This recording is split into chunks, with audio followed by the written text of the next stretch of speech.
All right, so now let us go on to look at linear regression. So this should be material that you are well familiar with from regression analysis. So I'm not going to bore you with technical details of this material, but at least some kind of very brief recap I think is going to be good for you. So first, let me introduce some notation, right? So we have features or predictors or independent variables, x1 and x2 and so on, xp. So we have p features. Then this is a regression problem. So we have a quantitative output y, right? So our y is a real number. So our training data looks like this. So we have n training examples, and capital is the number of training examples. So x1, x2, and so on. So every x here is actually a whole vector. So our x1 is not just a single number, but this is an observation, first observation of p predictors. So it looks like x11, x12, and so on, x1p.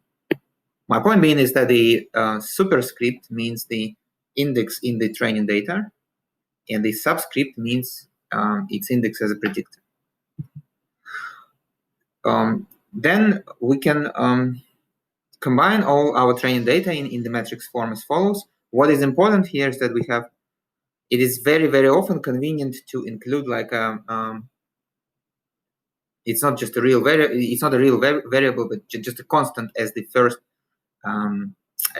predictor, right? So which means that the dimensions here are really, so the number of rows here is n, and the number of columns is not p, is p plus 1. Right? So this training data set x is a matrix of dimension n by p plus 1.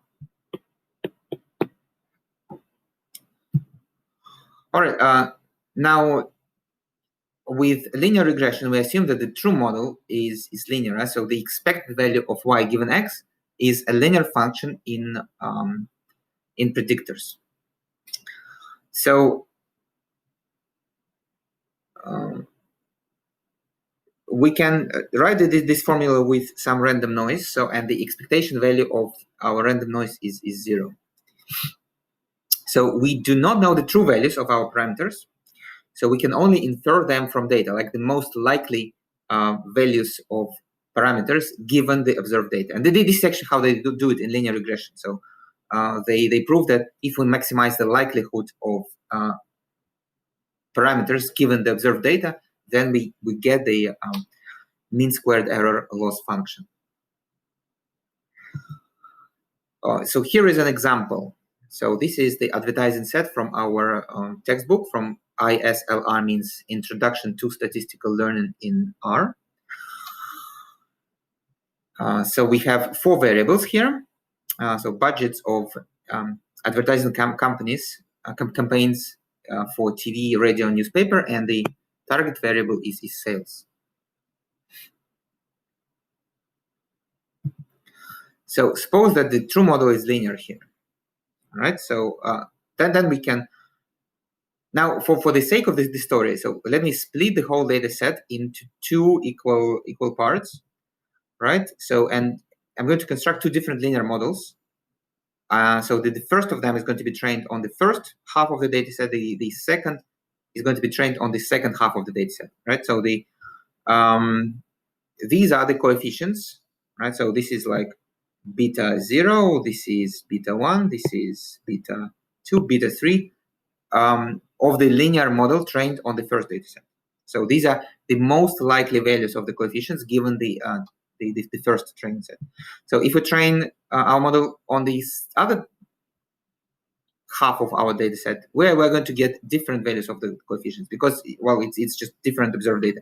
So notice that intercept is kind of, well, they're going to be similar, of course, because, you know, they're both, they both are parts of the same data set that kind of probably follows the same statistical process.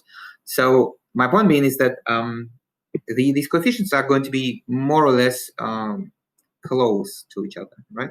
So maybe except for newspaper, so the both coefficients are close, but notice that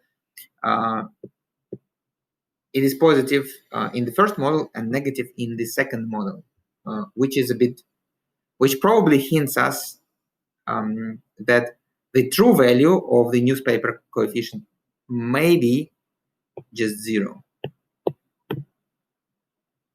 So, which means that the budget for advertising campaign for a newspaper doesn't really affect the sales.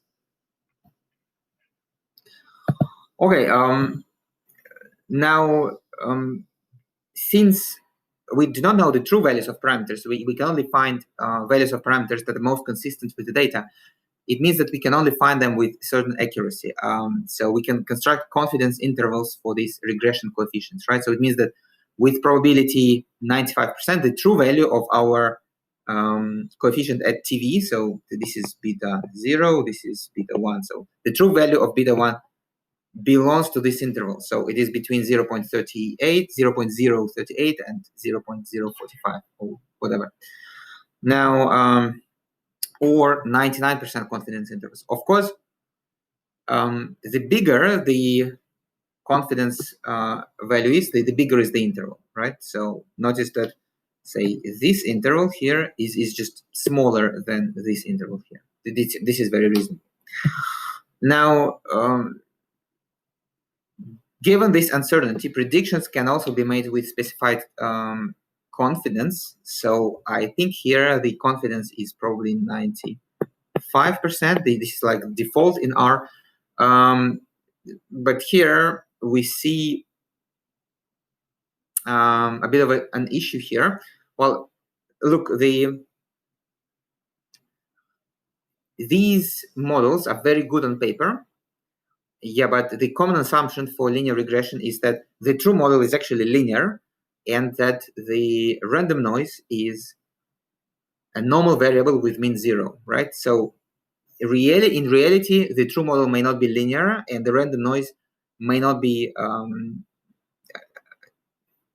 normal variable, and then we are going to get into trouble. So specifically what we see is that so the confidence intervals are from left to right, so this lower limit and upper limit. And if we see at the instances where the actual value of our sales does not belong to these confidence intervals, we will see that it's quite often, right? So here that it is not in the confidence interval, although we are kind of trying to predict it with 95% confidence, but we see that it's not there. So it's a bit off here, right? It's a bit off here. 27 again is not in the confidence interval. 10.5 is in the confidence interval. Yeah, 21.5 is not. Yeah, so only 2 out of 8 observed values here are actually in our confidence intervals. So, which means that, theoretical models for linear regression are probably good, but sometimes only in theory. Now, in regression analysis, you learn how to compute all this stuff. For this course, you don't need to remember this. You just need to sometimes do it in R and understand what it means. But the equations for this, you don't have to memorize. So now this is the end of the first part about linear regression. So, and please do this little quiz.